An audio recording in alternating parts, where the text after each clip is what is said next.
Now, there are growing calls for Godongwana to steer clear of the Reserve Bank's contingency reserves to fund the country's growing budget deficit. The ACDP says any plans to raid part of the 497 billion rand would be a bad idea. Business editor Xolani Mbanjwa caught up with the ACDP MP Steve Swart ahead of the budget speech this afternoon.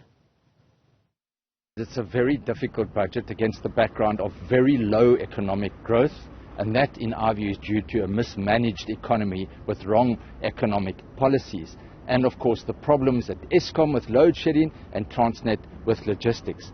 So how is the minister going to balance this budget? It's very difficult. He's already given an indication in the medium-term budget that there's about 57 billion rand over and above what was estimated in February that is a shortfall, a budget shortfall. So we are thinking that the budget deficit is going to come in higher than last February and higher than October. And this, of course, puts a lot of pressure on our finances, on the government debt service costs, which in themselves, when it escalates, they say 20 cents out of every rand goes just to pay and service the debt.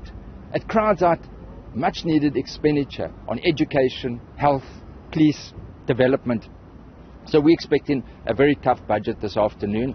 Obviously, in this election year, there's a lot of pressure on the minister, a lot of populist pressure, but in our view, he's got to stick to his fiscal consolidation path because this debt spiral is going out of control.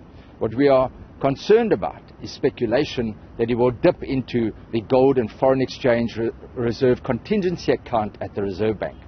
This we cannot do because that is there as a buffer for when there are currency problems, when there's capital outflows, and when we had the financial crisis in 2008-2009, it formed a buffer.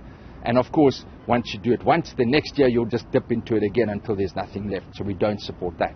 What we do support is the fact that there are taxes that can be collected.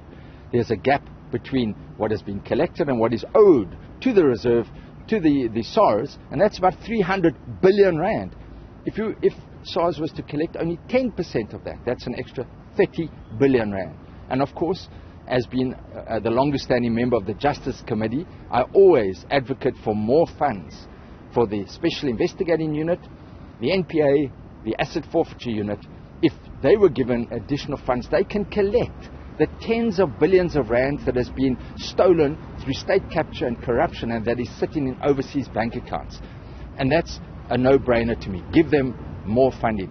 We do not support an increase in taxes. Our households, our businesses are hard-pressed at the moment.